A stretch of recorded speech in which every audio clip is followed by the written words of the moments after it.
Koh-Lanta, Eddie Guillot accusé d'agression. Exuel choqué, sa femme s'exprime.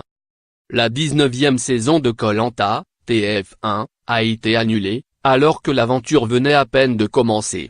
La production et la première chaîne ont pris cette décision après que Candide Renard, 21 ans, fille de l'entraîneur de football Hervé Renard, a accusé son coéquipier Eddie Guillot, 34 ans, d'agression sexuelle.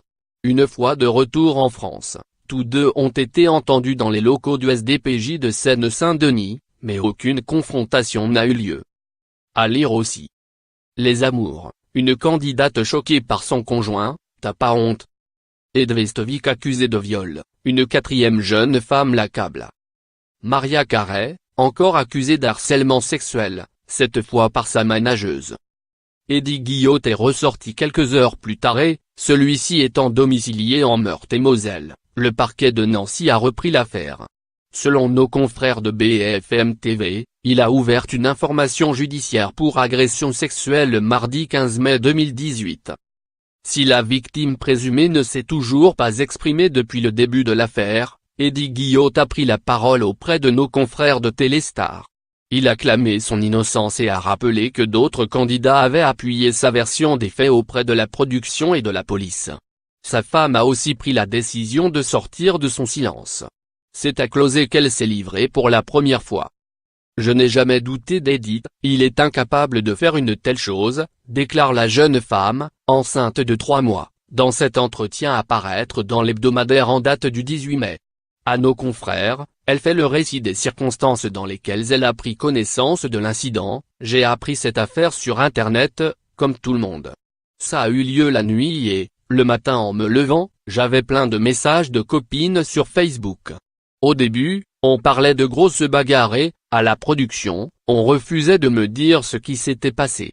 J'étais très inquiète. Je me suis effondrée. J'étais choquée. J'étais chez mes parents et j'ai pleuré toutes les larmes de mon corps. Je n'y croyais pas, relate-t-elle. Dans le même numéro de Closet, Eddie Guillot conteste formellement les allégations de Candide Renard. Je suis forain et, dans le milieu, les gens me connaissent. Et vous pouvez demander à qui vous voulez, tout le monde vous dira que je suis honnête et que je ne me comporte jamais comme ça. Elle m'accuse de l'avoir embrassée. Elle dit qu'elle a senti ma barbe et que j'ai passé ma main sous son pull. Tout ça est faux, déclare-t-il. Auprès de Téléstar, il a également démenti avoir eu l'habitude dans le jeu de dormir entre les filles, à contrario de ce qu'a prétendu son accusatrice dans sa déposition. Tous les soirs, j'ai dormi entre un homme et la paroi de la cabane. Candide, elle était plus loin. Quand les caméramens sont revenus dans la nuit pour nous filmer, je me suis réveillé et Candide était à moitié sur moi. Ça a été filmé et ça me disculpe complètement, a-t-il assuré.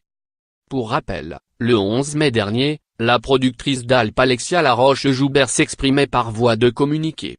Dans la nuit du 4e au 5e jour de tournage, une concurrente a fait état de faits susceptibles de relever d'une agression sexuelle. Ces faits sont formellement contestés par le concurrent concerné. Nous ne sommes ni juges ni procureurs et tenons à respecter la parole de l'une comme la présomption d'innocence de l'autre, raison pour laquelle il a été indiqué hier qu'il ne serait fait aucun autre commentaire. Koh-Lanta est un jeu d'aventure familial. J'ai estimé en concertation avec les équipes sur place que les conditions de réalisation de cette nouvelle édition n'étaient plus suffisamment sereines. C'est un choix qui s'est imposé à nous pour le bien des participants et de nos équipes, écrivait-elle. Une interview à retrouver en intégralité dans Closet vendredi 18 mai 2018.